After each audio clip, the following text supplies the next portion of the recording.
จะใช้สีคือเก่าที่ดีที่มาแก้เขาเนาะทงที่3นี่เจ้าอ่ะนี่เด้อมาแก้เขาทงที่3ตอนนี้กระดังพ้นเขาขึ้นรถตอนนี้คุณมันมัดอยู่ให้หน้าด้วยทุ่งย่างน้อยเดียวเนาะแกที่ประมาณพวกรถนี่แหละคือเขามันมองอ่ะเบิ้งคลิปนี้กับฝากกดไลค์กดแชร์ให้ด้วยทุกคนเพื่อเป็นกำลังใจให้คลิปต่อไปฝากติดตามเนาะนี่บอจัดเดี๋ยวสิประมาณนี่เดี๋ยวไปเบิ้งน้ำกันไปตีนย่างแกตรงนี้คือสิโบเป็นย่างเลยเนาะแต่ว่าสิเก็บบรรยากาศให้เบิ้งเดี๋ยวเอาลงให้เบิ้งเดี๋ยวอัปเดตไปเรื่อยๆตรงนี้เป็น EP 1เป็น EP 1ซะไหนวะนี่สาวสวนตอนนั้นก็เอ้าพยายามให้ได้ว่ะเดี๋ยวเอาไปให้นายกุตี้ให้เอารถขาวกุตี้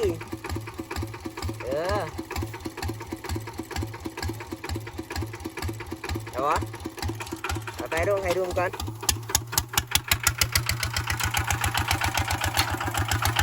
ตอนนี้ก็ต้องตามคลิปนี้ก็มียังไงแกเขาที่เก่าแล้วท่านเลี้ยวอยู่หน้าร้ายจุงร้าย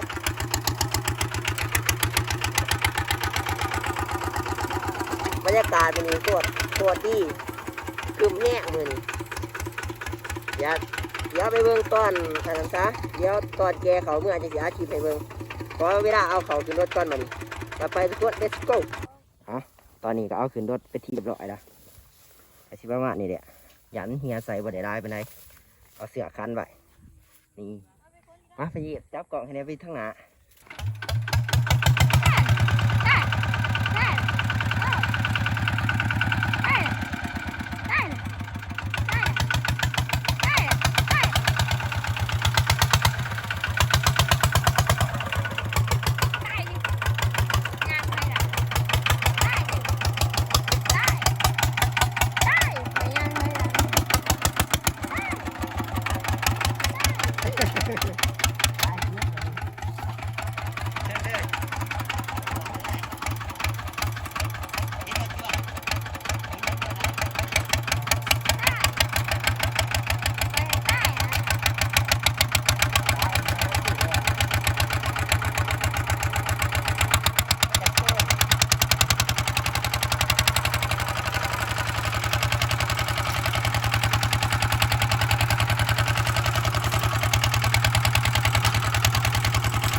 ร้านนะเนาะนี่ร้านตรงที่3ก็ประมาณนี้เด้อ เดี๋ยวถอยรถกระด้านก่อนเดี๋ยวตามไปเบิ่งรถ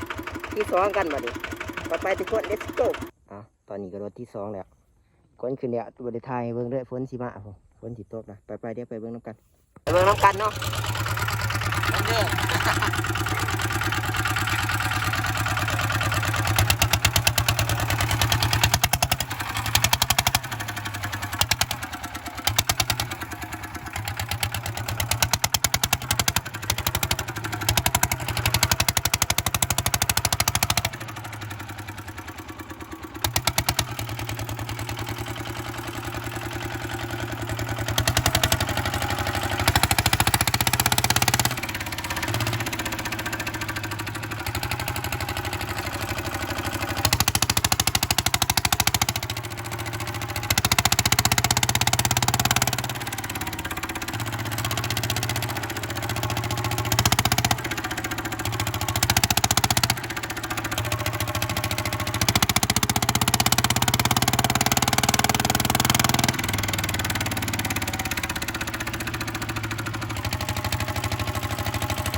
เดี๋ยวว่าไปหอดร้านนี่จ้ะ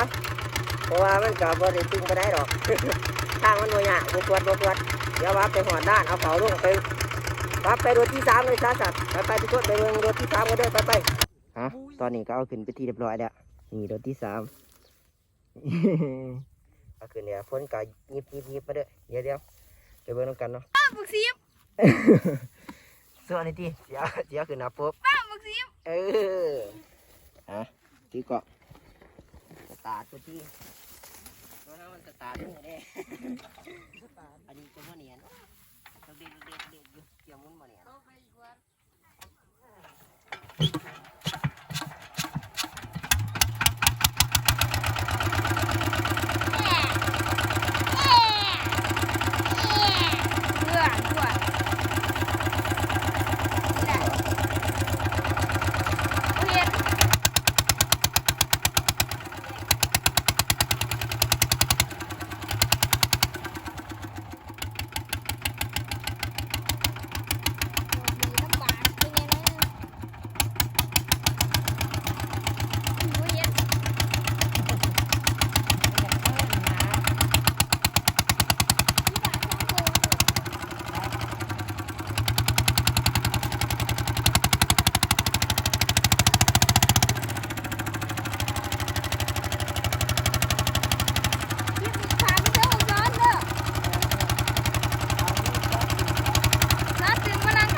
ตลาดอะไรทุกคน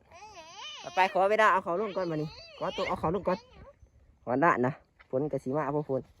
ยิบเด้อฝนก็ได้นี่ร้านทงนี่กระสีบัวได้เป็นไรคือสีบัวได้ดอยสอบเราเขาว่างามปีนมือกล่องโอ้ยมือกล่องก็ได้มันอยากตึงอยู่มือกล่องก็ได้ไปขอไปได้เอาเขาลงก่อนแป๊บนึงพาไปเบิ่งรถที่ซีกันเด้อไปทุกคน let's go ตอนนี้ก็รถที่ซีแล้วขึ้นมาแล้วฝนตกถูกฝนก็ได้ก็ถ้าเขาเปียกตกก็ได้จนหมดในท้ายเบิ่งเลยทุกคนปวดได้เขาเปียกเลยฝนตกอยากก็ดักก็ได้ปวดได้อยากเบิ่งเด้อเดี๋ยวว่าไปหัวหน้าด้วยสายยานโทรศัพท์เปียกเนาะก็ได้โทรศัพท์ตายก็คุ้มเลยนี่ว่ามือไม่ต่างก็ได้มีเป็นเงิน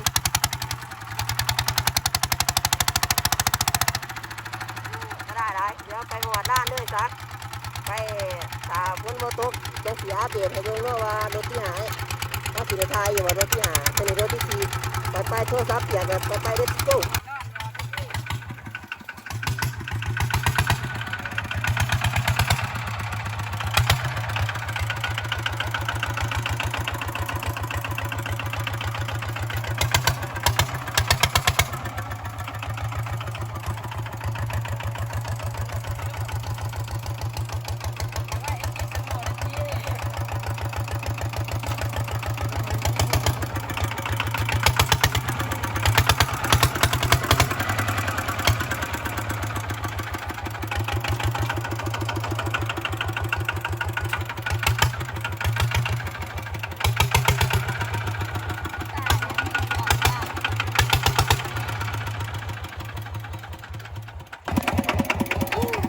ได้ฝนตกครับเขาเปียกเบิด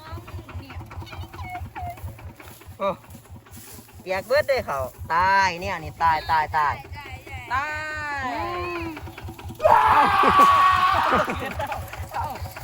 เป็นคอนเทนต์ในงานนี้เอาเฮ็ดคนแกงเอาเฮ็ด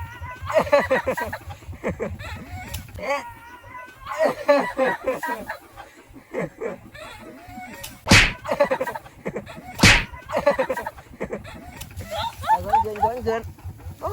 ต่อนี่เปียกเบิดฝนกระดังใส่นี่กระดังหวยแน่น้อยหนึ่ง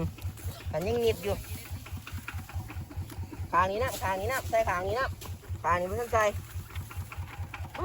เดี๋ยวไปเบิ่งตอนขึ้นเมื่อซะเอาขอขึ้นก้อนขอเปียกละโมมีอารมณ์เลยบัดนี้ตรายแล้วทุกคนไปหลังจากนี้กะขันเดี๋ยวแล้วเนาะเดี๋ยวขึ้นเมื่อบัดนี้ไปเบิ่งน้ำกันเด้อทุกคนบ้านสิไปเป็นจะไรเนาะคือสิบกอดหรอกแต่ว่าสิท้ายให้เบิ่งมันจังมวนเนาะเบิ่งคลิปไปน้ำกันให้พเหยียบจับเกาะให้คือเก่า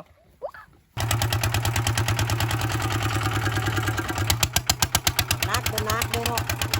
ตอนเปียกเนาะ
เนื้อว่าไปหอดด้านนี่ซะ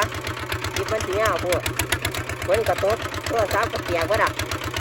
อยากตัวซับตาย ซับไปหอดด้านนี่ซับตายทุกคนหลังจากกระกูเดียดแล้วทุกคนว้าวเมื่อยได้จนหมดเลยอัดฉีดให้เบิ่งเนี่ยเขาเปียกเบิดเถอะ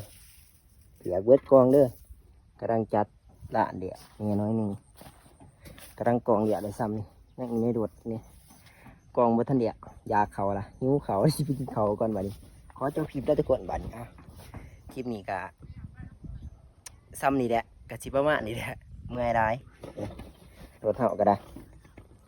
รถไข่กะโอ้อันตรายเหี้ยสภาพรถแบบมาโอ้เดี๋ยวนะอันนี้อันตรายนะกะสิซ้ำนี่แหละทุกคนขอจบคลิปแล้วบัดนี้ก่อนที่จบคลิปกะกดไลค์กดแชร์กดติดตามให้เด้อทุกคนเด้อไปไปไปเขาที่คลิปไปไป let's go